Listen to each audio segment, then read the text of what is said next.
Welcome back everyone. Welcome to civil services study.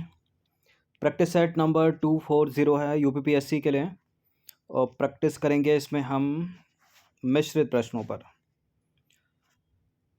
देखिए ये number है, इस पर कॉल या व्हाट्सअप करके आप इस सीरीज़ की पेड सीरीज़ प्राप्त कर सकते हो।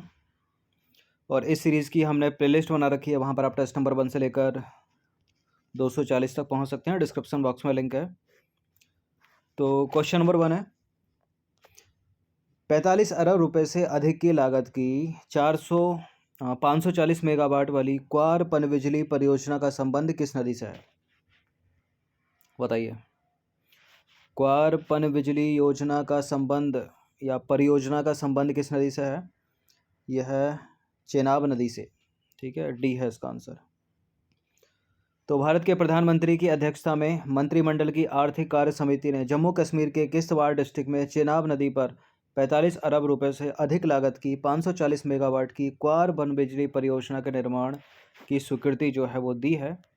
तो क्वार पनबिजली परियोजना किस नदी पर? चेनाब नदी पर। कौन सा केंद्र शासित प्रदेश है? ठीक है, जम्मू कश्मीर का किश्तवाड़ जिला है। स्टैंड अप इंडिया योजना कब शुरू की गई थी? यूपी पीसीएस में 2015 से लेकर, ठीक है, 16 हो गया, 17 हो गया, 18 हो गया। जो योजना उस साल इंपॉर्टेंट रही, न्यूज़ में रही, समाचारों की सुर्खियों में रही, वो पूछ ली जाती हैं। कालानुक्रम भी इनका पूछ लिया जाता है और मैच करने के लिए पूछ ली जाती है। मान लीजिए स्टैंड अप इंडिया दे दिया, प्रधानमंत्री फसल बीमा योजना दे दिया, प्रधानमंत्री उज्ज्वला योजना दे दिया। ठीक है, इनको याद रखिएगा। तो स्टैंड अप इंडिया है 2016 की, 2016 में भी कब? 5 अप्रैल 2016। तो न्यूज़ में क्यों है ये? क्योंकि 5 अप्रैल 2022 को 6 वर्ष पूरे कर लिए हैं इस योजना ने। तो 5 अप्रैल 2016 को भारत सरकार द्वारा शुरू की गई स्टैंड अप इंडिया योजना ने 5 अप्रैल 2022 को 6 साल पूरे कर लिए आपने। इस योजना को 5 अप्रैल 2016 में आर्थिक सशक्तिकरण और रोजगार सृजन पर ध्यान केंद्रित करते हुए जमीनी स्तर पर उद्यमिता को बढ़ावा देने के लिए जो है लॉन्च किया गया था। क्वेश्चन नंबर 3 पर आ जाइए। संघ लोक सेवा आयोग के वर्तमान अध्यक्ष कौन है? नया चेयरमैन कौन बना है यूपीएससी का? यूपीएससी के नए चेयरमैन बने हैं Manoj Soni, option number C. तो हाल ही में डॉक्टर मनोज सोनी को संघ लोक सेवा आयोग यानी यूनियन पब्लिक सर्विस कमीशन का नया अध्यक्ष जो है नियुक्त किया गया है। और ये जो मनोज सोनी है वो संघ लोक सेवा आयोग के अध्यक्ष बनने से पहले जो है इसके सदस्य थे। ठीक है, इसी में। नंबर 4 पर आ जाइए। वर्ष 2026 में राष्ट्रमंडल खेलों की मेजबानी कौन सा देश करेगा? भारत नहीं करेगा। और 2022 का ही पूछ लें तो कौन कर रहा है? 2022 में इंग्लैंड कर रहा है, 2026 में कौन? कोई तैयार नहीं हुआ तो ऑस्ट्रेलिया कर रहा है। ठीक है, बी है इसका आंसर। तो वर्ष 2026 में राष्ट्रमंडल खेलों की मेजबानी जो है ऑस्ट्रेलिया में की जाएगी, ऑस्ट्रेलिया के विक्टोरिया प्रांत में। और इन खेलों के दौरान देश की अर्थव्यवस्था को बढ़ावा देने पर भी ध्यान केंद्रित किया जाएगा। वर्ष 2026 के खेलों के संस्करण की मेजबानी करने हेतु ऑस्ट्रेलिया को छोड़कर किसी अन्य देश ने रुचि नहीं दिखाई। ठीक है, इसलिए ऑस्ट्रेलिया कर रहा है। और बर्मिंघम यानी इंग्लैंड के बर्मिंघम में जो है 26 जुलाई से 8 अगस्त तक राष्ट्रमंडल खेलों के वर्ष 2022 के संस्करण की मेजबानी की जाएगी। यानी 2022 वाले हो रहे हैं इंग्लैंड में, 26 वाले होंगे ऑस्ट्रेलिया में। अब आ जाइए क्वेश्चन नंबर 5 पर। भारत में केंद्रीय प्रशासनिक अधिकरण यानी कैट की कितनी पीठें हैं? सेंट्रल एडमिनिस्ट्रेटिव ट्रिब्यूनल कौन से अनुच्छेद में है? ये बड़ा पूछते हैं एग्जाम में। 19 पीठ हैं पूरे भारत में। तो केंद्रीय प्रशासनिक अधिकरण की स्थापना जो है संविधान के अनुच्छेद 323A, इसको याद रखिएगा आर्टिकल को, इसके तहत की गई है। यह संघ के नियंत्रणाधीन अन्य प्राधिकरणों के मामले के संबंध में सार्वजनिक सेवाओं और पदों पर नियुक्त व्यक्तियों की भर्ती एवं सेवा की शर्तों से संबंधित विवादों व शिकायतों के न्याय निर्णय का प्रावधान करता है। पूरे भारत में जो है केंद्रीय प्रशासनिक अधिकरण यानी सेंट्रल एडमिनिस्ट्रेटिव ट्रिब्यूनल की 19 पीठें हैं। देखिए, लता मंगेशकर को भारत रत्न से जो है किस वर्ष सम्मानित किया गया था? और ये प्रश्न जो है उत्तराखंड पीसीएस में पूछा गया था अभी हाल ही में, जो 3 अप्रैल को हुई थी। और उसका रिजल्ट जो है वो जारी कर दिया गया है। ठीक है, यूकेपीएससी की वेबसाइट पर जाकर आप देख सकते हो अपना रिजल्ट, और मार्क्स भी उसके आ गए हैं, वहीं मिल जाएंगे वो भी। तो वर्ष 2001 में है इसका आंसर।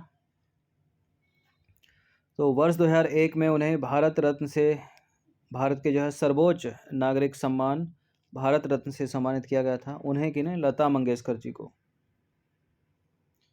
क्वेश्चन नंबर 7 पर आ जाइए। विश्वविद्यालय अनुदान आयोग के संदर्भ में दो स्टेटमेंट है, बताना कि इनमें से कौन सा करेक्ट होगा। यह एक वैधानिक निकाय है और इसका प्रधान कार्यालय जो है वो दिल्ली में स्थित है।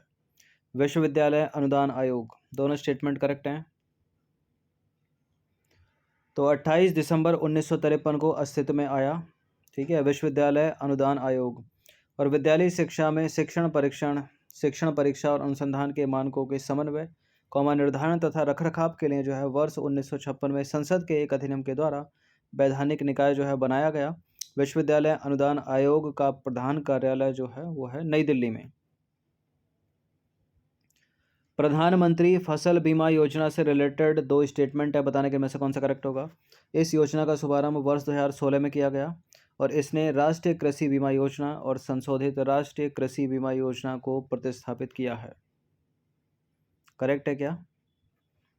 बिल्कुल, 2016 की है ये प्रधानमंत्री फसल बीमा योजना। तो इसका शुभारंभ वर्ष 2016 में किया गया, जिसे कृषि और किसान कल्याण मंत्रालय द्वारा संचालित किया जा रहा है। इसने राष्ट्रीय कृषि बीमा योजना और संशोधित राष्ट्रीय कृषि बीमा योजना को प्रतिस्थापित किया है। तो दोनों के दोनों करेक्ट हैं, सी है इसका आंसर। क्वेश्चन नंबर 9 पर आ जाइए। यदि आप घड़ियाल को उनके प्राकृतिक आवास में देखना चाहते हैं तो आपको निम्नलिखित में से किस स्थान पर जाना होगा। ये प्रश्न तो कई बार कराया हमने टेस्ट सीरीज में। यदि आप घड़ियाल को उनके प्राथमिक आवास में देखना चाहते हो तो आपको जाना पड़ेगा चंबल नदी, जो कि उनका प्राथमिक आवास है। तो घड़ियाल को जो है गेवियल भी कहते हैं और यह एक प्रकार का एशियाई मगरमच्छ है और अपने लंबे पतले थूथन के कारण जो है दूसरों से अलग दिखाई देते हैं मगरमच्छ, और घड़े के समान जो है दिखता है दूर से, ठीक है। और विंध्य पर्वत, और इसका कलर भी वैसे ही होता है मिट्टी के घड़े की तरह। विंध्य पर्वत यानी मध्य प्रदेश के विंध्य पर्वत के उत्तरी ढलानों में चंबल नदी को जो है घड़ियाल के प्राथमिक आवास के रूप में जाना जाता है। 10वां प्रश्न है, संबल 2.0 योजना निम्नलिखित में से किस राज्य से संबंधित है। मध्य प्रदेश की है ये। तो 16 मई 2022 को मुख्यमंत्री शिवराज सिंह चौहान ने मुख्यमंत्री निवास कार्यालय से जो है सिंगल क्लिक द्वारा प्रदेश के सभी जिलों में यानी मध्य प्रदेश के सभी जिले के श्रमिक परिवारों को संबल योजना में 573 करोड़ 29 लाख रुपए की राशि का जो है अंतरण किया। और संबल 2.0 योजना 2018 में प्रारंभ की गई, जो संबल योजना का ही परिवर्तित रूप है। और इस योजना के पात्र वे सभी श्रमिक हैं जिन्हें भविष्य निधि, कर्मचारी राज्य बीमा योजना, ग्रेच्युटी आदि सामाजिक सुरक्षा का लाभ प्राप्त नहीं होता है, ठीक है। इतना तो एमपीपीएससी के लिए ज़्यादा इंपॉर्टेंट है, अदर स्टेट के लिए संबल योजना किसकी, मध्य प्रदेश सरकार की। क्वेश्चन नंबर 11 पर आ जाइए। हाल ही में देश के पहले ग्रामीण जनजातीय तकनीकी प्रशिक्षण केंद्र का शुभारंभ कहाँ किया गया। हर वो चीज़ इंपॉर्टेंट है जो पहली है। भारत का पहला ग्रामीण जनजातीय तकनीकी प्रशिक्षण केंद्र मध्य प्रदेश के भोपाल में। तो 13 मई 2022 को मुख्यमंत्री शिवराज सिंह चौहान ने जनजातीय युवाओं के लिए संसदीय संकुल परियोजना के तहत भोपाल में देश के पहले ग्रामीण जनजातीय तकनीकी प्रशिक्षण का शुभारंभ किया। संसदीय संकुल परियोजना में ग्रामीण जनजातीय युवाओं को तकनीकी प्रशिक्षण प्रदान किया जाएगा, ठीक है, टेक्नोलॉजी एजुकेशन। और यह प्रशिक्षण कार्यक्रम प्रयोग के तौर पर सबसे पहले जो है मध्य प्रदेश में शुरू किया गया है। क्वेश्चन नंबर 12 पर आ जाइए। हाल ही में 15वीं विश्व वानिकी कांग्रेस का आयोजन कहाँ किया गया। 15वीं विश्व वानिकी कांग्रेस आयोजित हुई है सियोल, दक्षिण कोरिया में, ठीक है, सी डी है इसका आंसर। तो हाल ही में सियोल वन घोषणा को जो है दक्षिण कोरिया के सियोल में 15वीं विश्व वानिकी कांग्रेस में अपनाया गया और इस घोषणा पत्र पर 141 देशों ने हस्ताक्षर किए हैं और इसका आयोजन प्रत्येक 6 वर्ष में किया जाता है। क्वेश्चन नंबर 13 पर आ जाइए। निम्नलिखित में से भारत का सबसे उत्तरी बिंदु कहाँ है। सबसे उत्तरी भी याद रखिए, सबसे दक्षिणी भी याद रखिए, सबसे पूर्वी भी याद रखिए, सबसे पश्चिमी भी याद रखिए। सबसे उत्तरी कहाँ है बताइए। जम्मू कश्मीर या लद्दाख। लद्दाख में है। तो भारत का सबसे उत्तरी बिंदु है इंदिरा कॉल। क्या नाम है उसका, इंदिरा कॉल लद्दाख में है। जबकि दक्षिणतम बिंदु की बात करें तो इंदिरा पॉइंट है, अंडमान निकोबार द्वीप समूह में है। ठीक है। पूर्वी किबीथू है अरुणाचल में, और गुहार मोती पश्चिमी गुजरात में। क्वेश्चन नंबर 14 पर आ जाइए। वर्ष 2022 के लिए भारत में विश्व मधुमक्खी दिवस का आयोजन किस राज्य में किया गया है? क्या है इसका आंसर? गुजरात। विश्व मधुमक्खी दिवस भारत में। तो केंद्रीय कृषि एवं किसान कल्याण मंत्रालय द्वारा 20 मई 2022 को गुजरात में विश्व मधुमक्खी दिवस पर जो है वृहत राष्ट्रीय कार्यक्रम का आयोजन किया गया। और वर्ष 2022 के लिए विश्व मधुमक्खी दिवस की थीम क्या है? Be engaged, celebrating the diversity of bees and beekeeping system. ठीक है, बीज, बीज मतलब वो हनी बी वाला बी। क्वेश्चन नंबर 15 पर आ जाइए। वर्ल्ड गवर्नेंस इंडिकेटर किस संस्था द्वारा जारी किया जाता है? विश्व शासन संकेतक। यह है विश्व बैंक का। तो हाल ही में विश्व बैंक द्वारा जो है विश्व शासन संकेतक जारी किया गया। और विश्व शासन संकेतक किसी भी देश की संप्रभु क्रेडिट रेटिंग तय करने में जो है वो अहम भूमिका निभाता है। और विश्व शासन संकेतक एक शोध डेटाबेस है जो शासन की गुणवत्ता पर विकसित और विकासशील देशों के पर्याप्त संख्या में जो है कॉरपोरेट, नागरिक एवं विशेषज्ञों के सर्वेक्षण द्वारा उत्तरदाताओं की राय जो है एकत्रित करता है। नंबर 16 पर आ जाइए। भारत के नए मुख्य चुनाव आयुक्त कौन है? मुख्य चुनाव आयुक्त की नियुक्ति करते कौन है? भारत के राष्ट्रपति करते हैं, राजीव कुमार इनका नाम है। तो 15 मई 2022 को वर्तमान चुनाव आयुक्त राजीव कुमार ने जो है नए मुख्य चुनाव आयुक्त के रूप में कार्यभार संभाला है अभी हाल ही में। और इन्होंने पूर्व मुख्य चुनाव आयुक्त की जगह ली है जो थे पहले कौन? सुशील चंद्रा। और भारतीय संविधान के अनुच्छेद 324(2) के अनुसार मुख्य चुनाव आयुक्त की नियुक्ति भारत के राष्ट्रपति द्वारा की जाती है। बात करें राजीव कुमार की, तो राजीव कुमार जो है बिहार या झारखंड कैडर के 1984 बैच के सेवानिवृत्त IAS अधिकारी हैं। स्लैश में बिहार झारखंड इसने लिखा है कि 2000 से पहले जो है एक ही थे दोनों। क्वेश्चन नंबर 17 पर आ जाइए। अभी हाल ही में बुद्ध पूर्णिमा के अवसर पर भारत के प्रधानमंत्री ने किस देश की यात्रा की? नेपाल की।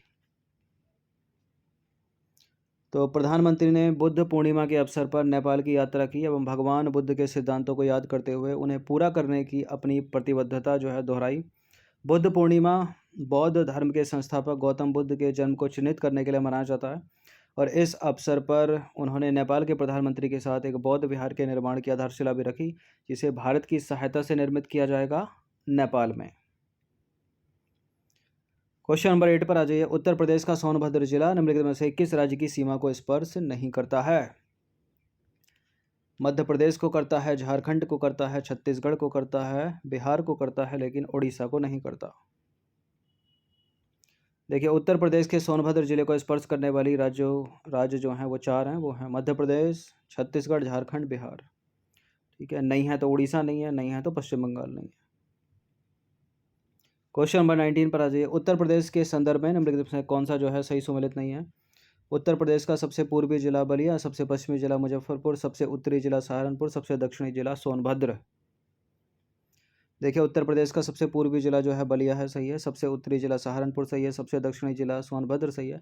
सबसे पश्चिमी जिला मुजफ्फरपुर थोड़ी है, गलत है दूसरा वाला स्टेटमेंट। उत्तर प्रदेश का जो सबसे पश्चिमी जिला है वो है शामली। ठीक है, सबसे पूर्वी जिला बलिया हो गया, सबसे उत्तरी सहारनपुर, सबसे दक्षिणी हो गया सोनभद्र। अगला प्रश्न भी उत्तर प्रदेश से रिलेटेड ही है। देखिए, यूपी PCS की परीक्षा में उत्तर प्रदेश से रिलेटेड प्रश्न कम से कम पूछे जाते हैं, 2 से 3। लेकिन इसके विपरीत अगर हम समीक्षा अधिकारी सहायक समीक्षा अधिकारी को देखें यानी RO को, तो उसके कंपैरिजन में यानी PCS के कंपैरिजन में RO में बहुत प्रश्न पूछे जाते हैं यूपी PCS से, मतलब यूपी के कल्चर के। तो उत्तर प्रदेश के संदर्भ में निम्नलिखित में से कौन सा जो है सही नहीं है? जनगणना 2011 के अनुसार जो है उत्तर प्रदेश का जनघनत्व 829 व्यक्ति प्रति वर्ग किलोमीटर है। और सर्वाधिक अनुसूचित जनजाति की संख्या जो है उत्तर प्रदेश के सोनभद्र जिले में है। गणेश शंकर विद्यार्थी मेमोरियल मेडिकल कॉलेज जो है उत्तर प्रदेश में गाजियाबाद में है। और भारत एवं उत्तर प्रदेश की पहली चीनी मिल की स्थापना 1903 में हुई थी, प्रतापपुर में यानी देवरिया में। एक पक्का इनकरेक्ट है, कौन सा है वो? यूपी में सर्वाधिक एसटी आबादी जो है सोनभद्र में सही है, 829 व्यक्ति प्रति वर्ग किलोमीटर में निवास करते हैं, जनसंख्या घनत्व ये भी सही है। गणेश शंकर विद्यार्थी मेमोरियल मेडिकल कॉलेज है कानपुर में, ठीक है, GSBM उसको बोलते हैं। और लखनऊ में है KGMC king George medical college, ठीक है। तो बड़ा नॉन सा है, तो गाजियाबाद तो है ही नहीं इसका। बाकी भारत एवं उत्तर प्रदेश की पहली चीनी मिल जो है 1903 में प्रतापपुर में स्थापित हुई थी, सही है डी। तो करेक्ट है, करेक्ट है, इनकरेक्ट है, करेक्ट है। तो गणेश शंकर विद्यार्थी मेमोरियल मेडिकल कॉलेज जो है उत्तर प्रदेश में कहाँ पर, कानपुर में है, ठीक है। GSBM बोलते हैं इसको शॉर्ट में, medical college plus hospital, Hallett बोलते हैं उसको शॉर्ट में। तो ये 20 प्रश्न थे, इनकी प्रैक्टिस 1 से 2 बार कर लीजिएगा। धन्यवाद। जिनको भी पेड सीरीज़ चाहिए डिस्क्रिप्शन बॉक्स में नंबर है, उस पर कॉल या व्हाट्सअप कर सकते हो, जिसमें मिलेंगे आपको फुल टेस्ट।